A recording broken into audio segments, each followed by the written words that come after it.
Welcome back guys, Kidnans TV, back again with another video. So ang gagawin pala natin ngayon guys ay mag-skim coat tayo sa rough na wall. So ang gamit ko pala na skim coat dyan guys ay Island Super Kinis, isa sa matibay na skim coat din, no? So ayan guys, magtimpla tayo dyan ng guys, ng skim coat. Bali yung 20 kg pala na skim coat niyan guys ay nasa 7 liters to 8 liters na tubig yung ihalo dyan.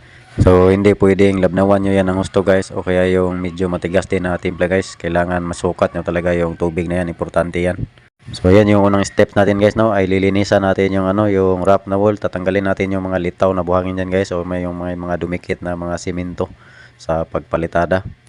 At pagkatapos malinisan guys ay ayan, diyan na tayo magpapahid ng first coat ng skim coat. So may diskarte din yan guys pagka-apply ng first coat para makukuha sa second coat yung pagpahid. Pag medyo nakatayo yung degree ng rodela mo diyan, manipis yung pasada mo sa una, ay hindi mo makukuha yung dalawang mano. Pero pag yung pahid mo ng rodela medyo higa ng konti, para medyo kapal-kapal siya ng konti, para yung pag second coat ay makuha mo na, hindi ka na magtatatlo. Ang Island skim coat guys ay napakaganda ipahid, super kinis talaga siya. So maganda rin siya pang pakinisan talaga, lalo na yung mag second coat ka, para hindi ka na mahirapan sa pagliliha.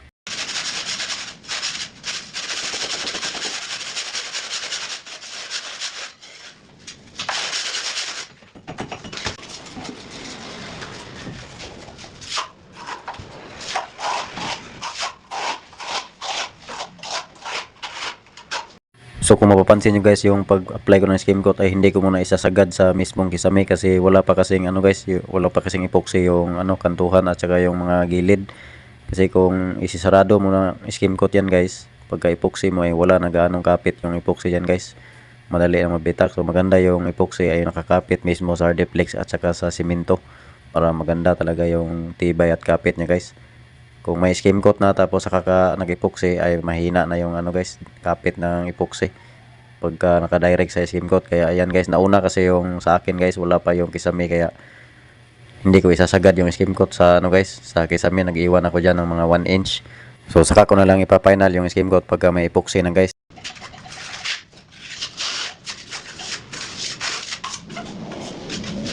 So fast forward na tayo guys, pagkatapos maliha yung skim coat, kinabukasan ay ayan, magtimpla tayo ng liquid tile primer o kaya solvent based primer. So yan yung gagamitin ko guys pagka skim coat powder, yung gamit ko na masilya. So hindi ako gumagamit ng flat latex guys, kahit lalabnawan mo pa yung flat latex o linisin mo pa ng gusto yung skim coat, mahina pa din talaga yung flat latex kapag skim coat guys na powder.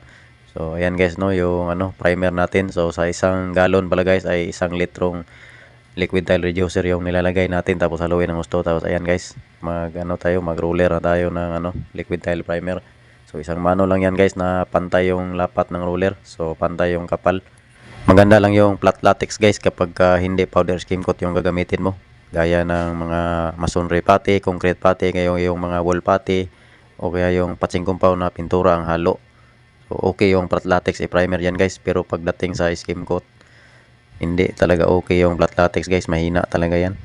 O kaya yung direct lang guys, no, kumbawa naka-smooth tapos mag flat latex ka tapos mag top coat ka na, o kaya yung wrap finish lang na wall mo sa loob ng bahay o kaya labas, pamiran mo ng flat latex tapos top coat ka na, okay yun guys, matibay yun.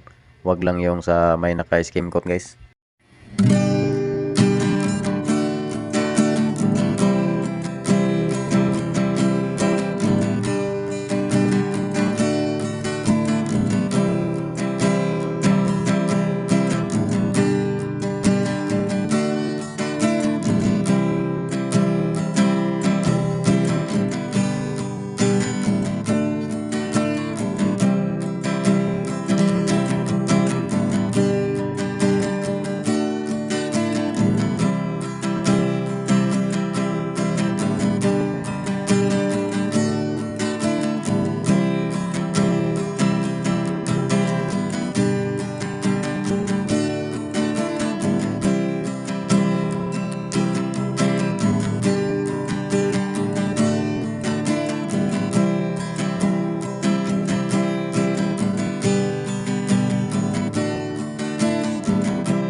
So i-check pala natin yung wall na naka-primer ng liquid tile guys, no. So skim coat yan, tapos liquid tile primer yung ginamit.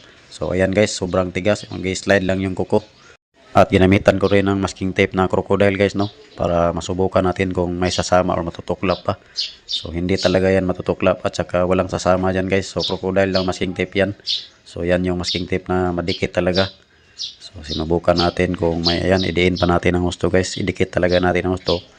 Tapos tatanggalin natin ang pabigla kung may matutuklap or sasama ba. So ganyan katibay yung liquid tile primer guys, no, o kaya yung mga solvent based primer kapag naka-skim coat yung wrap na wall.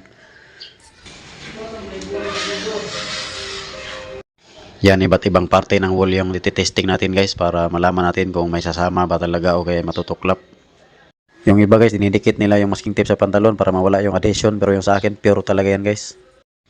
At ayan guys, nung nilagnot dalaibot na natin yung masking tape ay wala talagang sumama o natuklap. So dito guys, ititesting natin ang tubig. So ayan guys, no, para lang siyang ano guys, yung dahon ng gabi. Hindi talaga makapenetrate yung tubig yan guys o kaya mga moist, kaya safe yung skim coat.